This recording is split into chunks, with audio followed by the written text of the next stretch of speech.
Então, a gente vai falar sobre as questões do carro, do ecoponto, do paraciclo. Vocês estavam no dia, né, da entrega, é um produto do nosso projeto. Vai ser uma coisa bem rápida. A gente espera que depois da gente fazer essa introdução aqui,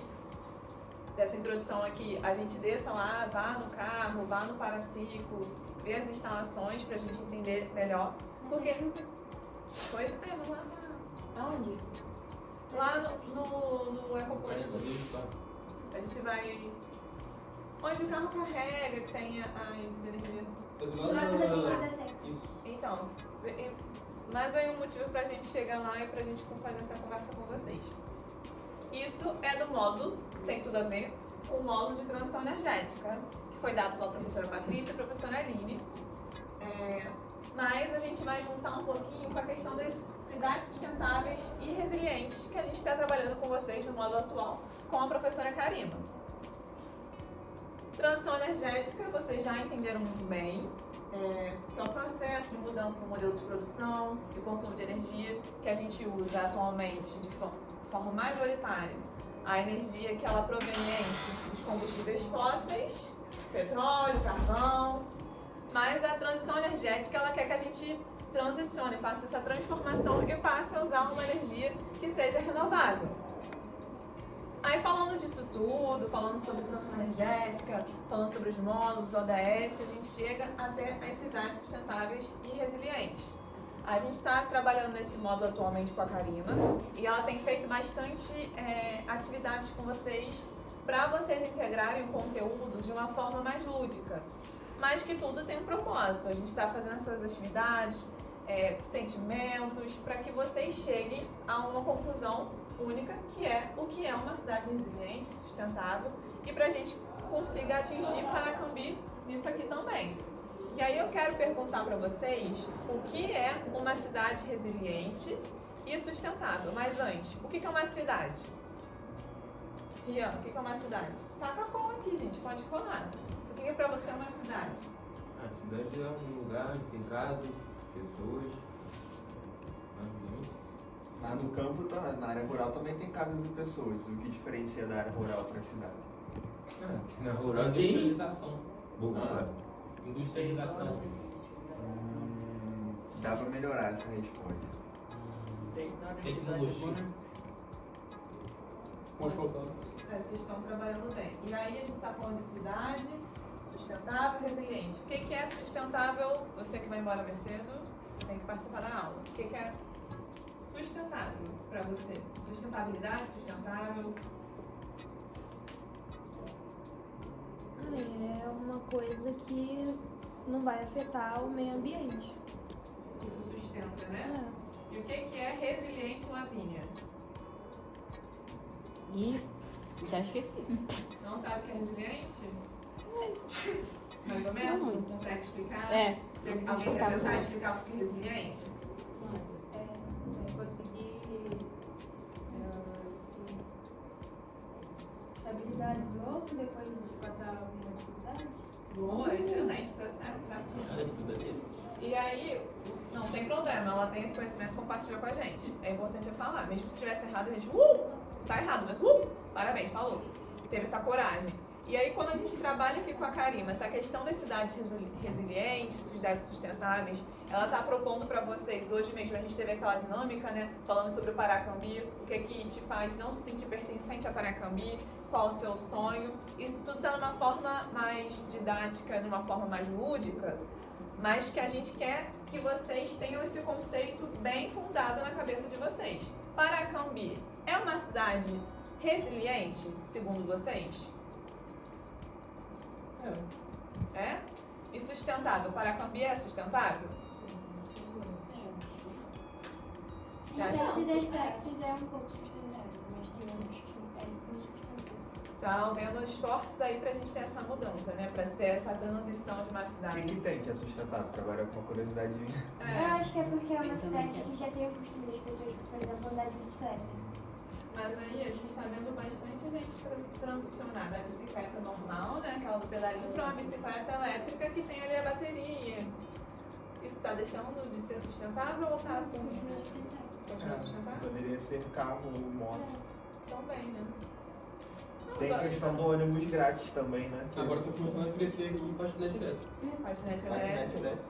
Caraca, nunca vi. A gente tem o bosque, né? E quem aqui já visitou o Tem medo de Parque do Curió? Eu me perdi lá, sozinha. Você não precisa. se perdeu. Não pode, sozinha. Falando isso, vou puxar a sardinha aqui. Na semana que vem, dia 4, a gente vai fazer uma trilha lá, não é obrigatória, mas quem quiser ir. Uma cidade, como o Rian tentou formular pra gente, é um espaço urbano, caracterizado por alta concentração populacional, infraestrutura desenvolvida, é um centro de convivência, trabalho, cultura e organização política também, né? A gente fala bastante de política pública com vocês, tá bom que vocês tenham a sensação que tudo é política de fato, principalmente quando a gente está fazendo uma cidade. E a resiliência, a Lavene estava tentando explicar pra gente, é a capacidade... mas foi a Graça que conseguiu. É a capacidade de lidar com situações difíceis, e aí a gente resume como dar a volta por cima diante de desafios. Vocês lembram quando aconteceu, infelizmente, aquela tragédia no Rio Grande do Sul? E aí vocês têm visto as notícias atuais de que algumas cidades voltaram a encher? E aí, isso é considerado, esses espaços, são espaços resilientes? Se está acontecendo de novo, não deu tempo nem de se reconstruir, gente. Infelizmente, tem pessoas ali que elas perderam tudo e não deu nem tempo de sair do abrigo e já estão sofrendo com uma enchente de novo. Isso não é resiliência. E aí, quando a gente fala de uma cidade resiliente, sustentável, a gente está trazendo esses aspectos também. É a gente poder se adaptar a essas crises climáticas e a gente conseguir se reconstruir. Ou evitando, como vocês já viram sobre a questão dos jardins alagáveis, os espaços, o próprio bosque, que pode ser um exemplo, não de jardim alagado, mas o bosque é um exemplo de área verde, que é interessante. Nova Iguaçu, por exemplo, não tem um espaço como esse bosque aqui. A gente tem um parque, mas não tem eu queria muito ter um bosque desse lá em Nova Iguaçu para poder caminhar e fazer atividade física, mas eu não tenho próximo da minha casa, infelizmente. Isso é uma área verde que é interessante também ter. São esses espaços que eles ajudam a mitigar a crise e essas problemáticas que vêm com as mudanças climáticas, as crises ambientais, esses desastres, esses fenômenos. Todo mundo aqui, em algum momento da vida, já se deparou com uma atitude de resiliência, ou se não fez, conhece alguém que quando tem aquela pessoa que a casa enche, aí bota aquela placa assim na frente, que encaixa assim. Aqui vai também o exemplo de resiliência. Então, O caso da enchente Teve lá a que enchente. E aí, um monte de gente, principalmente mais perto da serra, perderam muitas coisas. E eles já estão se reconstruindo. E aí, depois que teve essa catástrofe, que não sei se é catástrofe, mas enfim, depois que teve esse problema, as pessoas começaram a cobrar mais, principalmente a prefeitura, porque não tinha dragagem nos rios, não tinha saneamento, tipo, os valores vinham entupidos e eles começaram a realmente cobrar mais. Mas aí eles esperaram ter o problema pra eles cobrarem depois. Só que eu acho que agora eles estão um pouco mais em cima. Mas ainda falta bastante. A resiliência ela pode ser tanto aplicada com ações do poder público, como Estado, como ações individuais também. Então, tipo, uma ação individual, subir as coisas quando a casa está enchendo. Isso é uma forma de ser resiliente, né? Passar por esse estresse, esse problema e resistir. Mas aí o governo também pode investir em limpar o rio, fazer contenções. Então, tanto a gente quanto o poder público são responsáveis por transformar a cidade numa cidade resiliente. Não adianta só eles fazerem a parte deles e a gente não fazer a nossa e vice-versa. Então, é não jogar lixo, fazer coleta seletiva. A gente viu o aterro lá. Se a gente deixar de destinar errado e botar certo, a gente está gastando menos do imposto. Então é uma construção das duas partes, assim, não é só tipo, a cidade não é porque o governo não quer. E foi à tarde que a Karina citou o local com vocês? Foi? E você lembra, agir local pensando no global. E quando a gente fala de resiliência, esse agir local pode ser individual, pensando no global, que seria a sociedade, ali a nossa comunidade. Então, se eu parar de descartar meu lixo de forma incorreta, aí é uma atitude individual, uma atitude local. E pensando no próximo, seria a atitude global, a atitude comunitária, né? E aí, falando de sustentabilidade, é aquilo que pode ser mantido ao longo do tempo sem causar prejuízo ao meio ambiente. bem-estar das gerações atuais e futuras. Então, ser sustentável é conseguir se sustentar, é se manter. É igual a questão do dinheiro, né? A gente, ele não consegue se sustentar sozinho, ele não consegue se manter nesse sentido econômico. Mas sustentabilidade nesse sentido é da gente conseguir se manter de uma forma que não prejudique a mim e nem ao próximo. Não é acabar com aquele recurso ali, é eu conseguir trazer o bem-estar para mim e também para a geração futura. Alguém que vai fazer, né? Então, esse conceito aqui, ó, meio ambiente, economia e sociedade, não tem como desassociar de sustentabilidade. Vai falar de sustentabilidade, joga o meio ambiente, economia e social. É certo. E quando for fazer a redação, coloca a culpa no Que é a governo. cultura. Não necessariamente. Mas voltando aqui, a sustentabilidade ela não existe se esses 3 pilares estiverem faltando, algum deles. Então não adianta falar, vamos transformar Paracambi numa cidade sustentável, vamos tirar toda a população, vamos deixar só as árvores. Isso não é sustentabilidade, porque você não está contemplando o social. Quando a gente pega e pensa só no financeiro, isso daqui vai ajudar, vou dar um exemplo. A gente vai construir uma barragem para produzir energia em Paracambi. Não estou dizendo que é o caso, mas vamos supor. Só que para isso a gente vai precisar desapropriar 103 pessoas. Tipo, alguma coisa dali não tá maneira, sabe? Tipo, focaram só na economia, talvez meio ambiente, mas a sociedade perdeu. Então a gente pode dizer que tem um pilar da sustentabilidade ali que não foi adequado 100%. Então é sempre olhar para essa maneira, tipo, isso favorece a sociedade, favorece o meio ambiente e favorece economicamente? Porque também não adianta eu chegar aqui em Paracambi, tirar, sei lá, pego uma empresa grande que está aqui e vou fechar ela hoje, e aí eu deixo todo mundo sem emprego, tipo, a economia vai abaixo. Também não foi sustentável. Então é isso, tem que sempre adequar o meio ambiente, a economia e a sociedade. E depois que o Gabriel falou sobre esses 3 pilares, sobre essa questão, vocês continuam achando que Paracambi é uma cidade sustentável e resiliente? Ou ainda falta muito para a gente alcançar esse título de cidade sustentável e resiliente? Ainda falta bastante, né?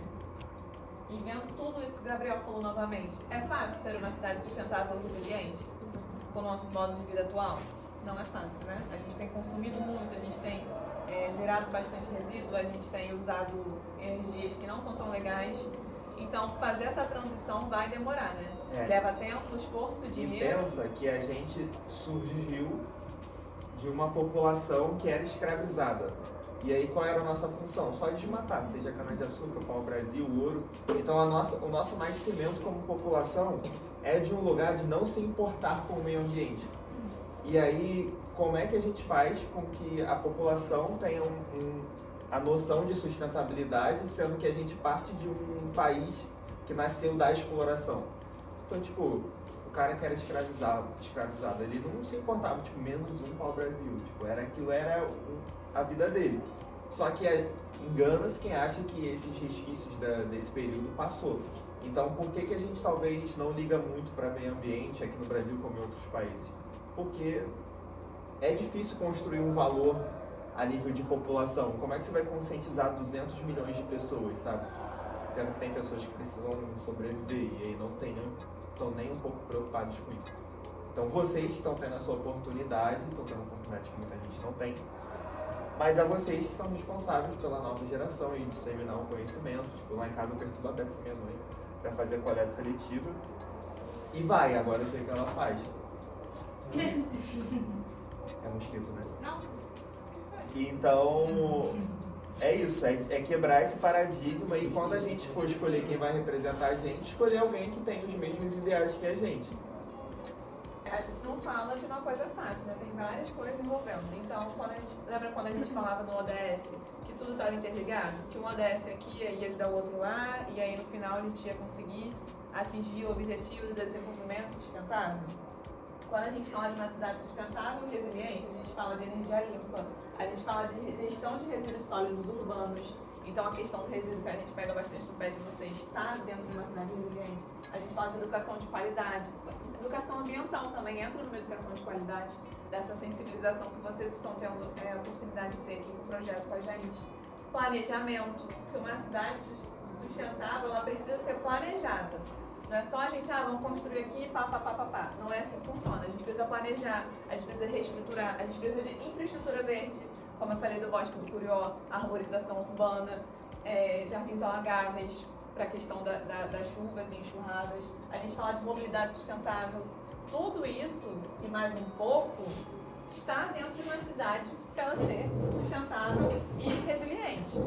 Alguém aqui tem mais algum ponto que acredita que seja fundamental para uma cidade ser resiliente e sustentável? Para quem gosta de escrever projeto ou está habituado com isso, nessa área de sustentabilidade das cidades tem muito edital para financiamento de pesquisa, de projeto.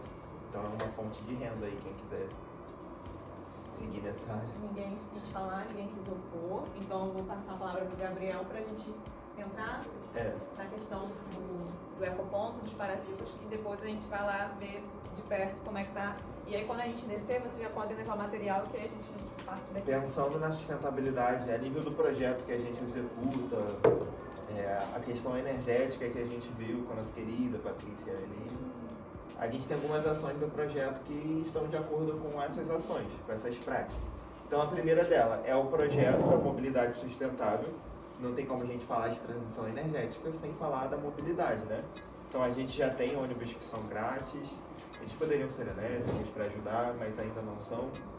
Mas só o fato de diminuir o uso de combustível fóssil já ajuda na parte da transição energética, é menos produto, menos veículos nas cidades.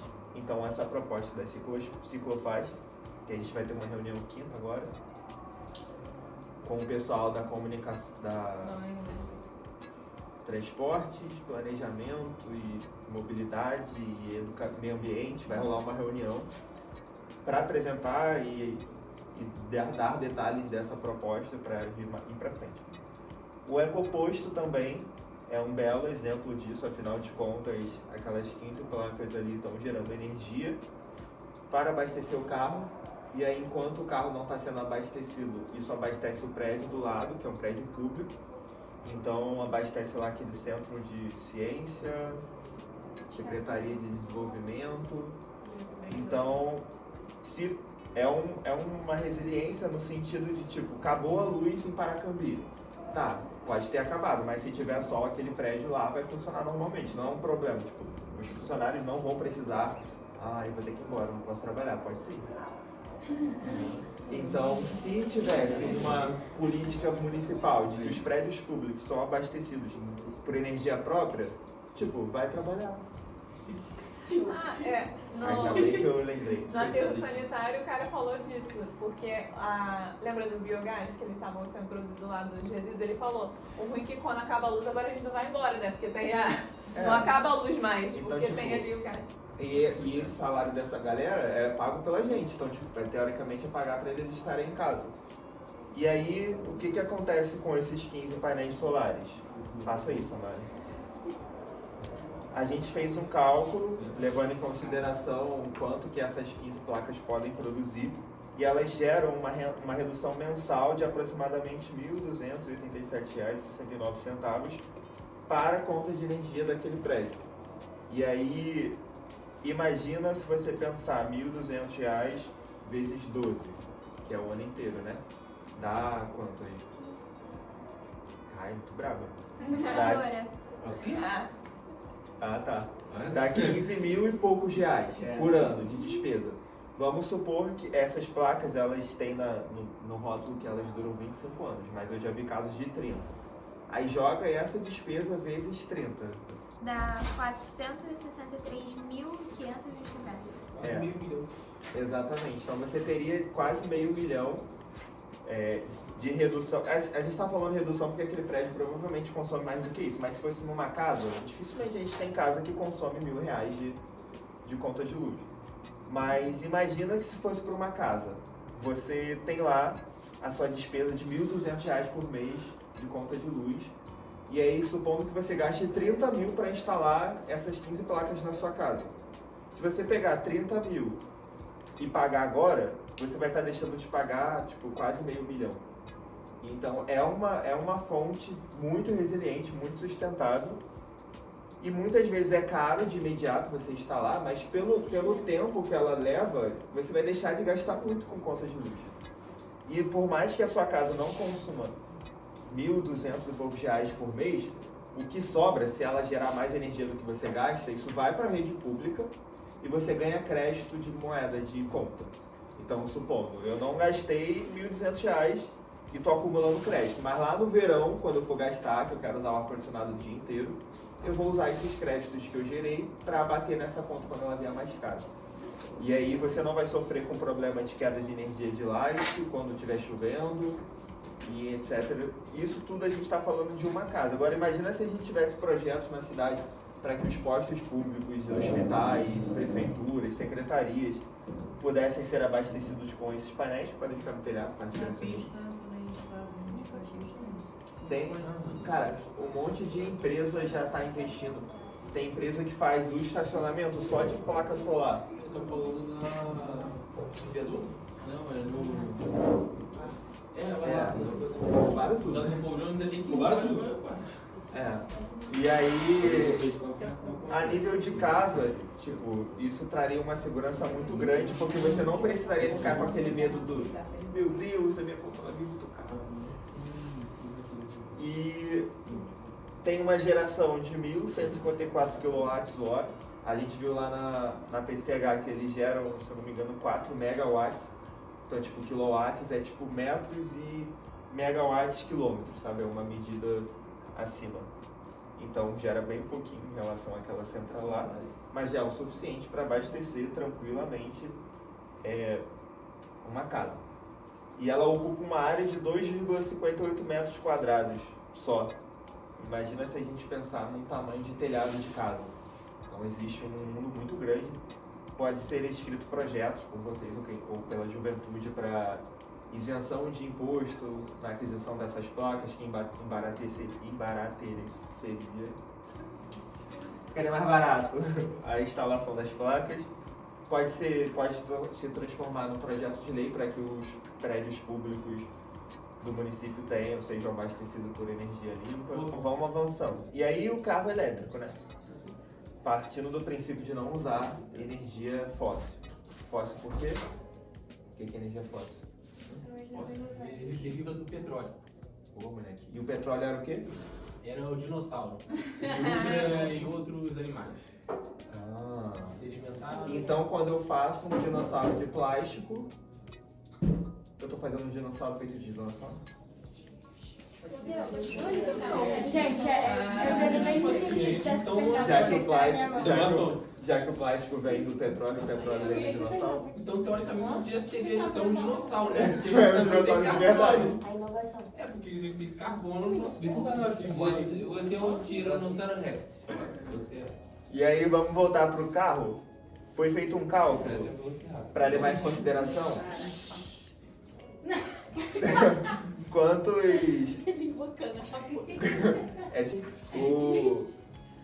Um carro geralmente produz aí 200 gramas de CO2 por quilômetro percorrido.